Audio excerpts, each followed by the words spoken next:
ಇನ್ನು ಅಯೋಧ್ಯೆ ರೈಲು ನಿಲ್ದಾಣದ ಹೊಸ ಗೋಡೆ ಕುಸಿತವಾಗಿದೆ. ಟ್ವೀಟ್ನಲ್ಲಿ ಕೇಂದ್ರ ಸರ್ಕಾರದ ವಿರುದ್ಧ ಕೈ ಕಿಡಿಕಾರಿದೆ. ಇದೇ ವಿಚಾರವಾಗಿ ಅಯೋಧ್ಯೆಯಲ್ಲೂ ಬಿಜೆಪಿ ಭ್ರಷ್ಟಾಚಾರ ಮಾಡಿದೆ ಅನ್ನೋದು. ರೈಲ್ವೆ ನಿಲ್ದಾಣದ 20 ಮೀಟರ್ ಗೋಡೆ ಕುಸಿತವಾಗಿದೆ. 6 ತಿಂಗಳ ಹಿಂದೆಯಷ್ಟೇ ಉದ್ಘಾಟನೆಯಾಗಿದ್ದ ನಿಲ್ದಾಣ ಗೋಡೆ ಕುಸಿದು ಬಿಜೆಪಿ ಭ್ರಷ್ಟಾಚಾರ ಬಯಲು ಅನ್ನೋದಾಗಿ ಇದೀಗ ಕಾಂಗ್ರೆಸ್ ಕಿಡಿಕಾರ್ತಾ ಇದೆ. ಅಯೋಧ್ಯೆ ರೈಲು ನಿಲ್ದಾಣದ ಹೊಸ ಗೋಡೆ ಕುಸಿತ ಆಗಿರೋದು.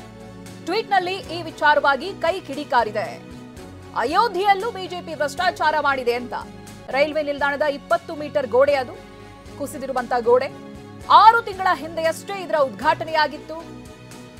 ಗೋಡೆ ಕುಸಿದು ಬಿಜೆಪಿ ಭ್ರಷ್ಟಾಚಾರ ಬಯಲಾಗಿದೆ ಅನ್ನೋದಾಗಿ ಟ್ವಿಟರ್ನಲ್ಲಿ ಕಾಂಗ್ರೆಸ್ ಟ್ವೀಟ್ ಮಾಡ್ತಾ ಇದೆ. ಇದೇ ರೀತಿಯಾದಂತಹ ಅನೇಕ ಉದಾಹರಣೆಗಳನ್ನ ನೋಡಬಹುದು. ಒಂದು ಸರ್ವಿಸ್ ರೋಡ್ ನಲ್ಲಿ ಬಿರುಕು ಬಿಟ್ಟಿರುವಂತದ್ದು, ಅದು ಕೂಡ ಕಾರಣ ಆಯಿತು. ಕಾಂಗ್ರೆಸ್ ಈ ವಿಚಾರವಾಗಿ ವಾಗ್ದಾಳಿಯನ್ನ ಮಾಡ್ತು. ಇದೀಗ ನಾವು ನೋಡ್ತಾ ಇರೋದು ಅಯೋಧ್ಯೆ ರೈಲು ನಿಲ್ದಾಣದ ಹೊಸ ಗೋಡೆ ಕುಸಿತವಾಗಿರುವಂತಹ ದೃಶ್ಯವನ್ನ ನೋಡ್ತಾ ಇದ್ದೀವಿ ನಾವು. ಇದಕ್ಕೀಗ ಬಿಜೆಪಿಯ ಭ್ರಷ್ಟಾಚಾರ ಇಲ್ಲೂ ಕೂಡ ಬಯಲಾಗಿದೆ ಅನ್ನೋದಾಗಿ ಕಾಂಗ್ರೆಸ್ ಕಿಡಿಕಾರ್ತಾ ಇದೆ. ಇದು ಉದ್ಘಾಟನೆಯಾಗಿ ಕೇವಲ 6 ತಿಂಗಳ ಆಗಿರೋದಷ್ಟೇ. ಸದ್ಯಕ್ಕಲ್ಲಿ ಯಾವುದೇ ರೀತಿಯಾದಂತಹ ಹಾನಿ ಆಗಿಲ್ಲ. ಅಕ್ಕಪಕ್ಕದಲ್ಲಿ ಯಾವುದೇ ವೆಹಿಕಲ್ಸ್ ಇಲ್ಲ. ಅದನ್ನ ಹೊರತುಪಡಿಸಿದ್ರೆ ಈಗ ನೀವು ನೋಡ್ತಾ ಇರುವಂತಹ ದೃಶ್ಯದಲ್ಲಿ ಕಾಂಪೌಂಡ್ ವಾಲ್ ಕುಸಿದು ಬಿದ್ದಿದೆ. 6 ತಿಂಗಳ ಹಿಂದೆಯಷ್ಟೇ ಉದ್ಘಾಟನೆಯಾಗಿ ಕುಸಿದು ಬಿದ್ದಿರುವಂತಹ ಕಾಂಪೌಂಡ್ ವಾಲ್.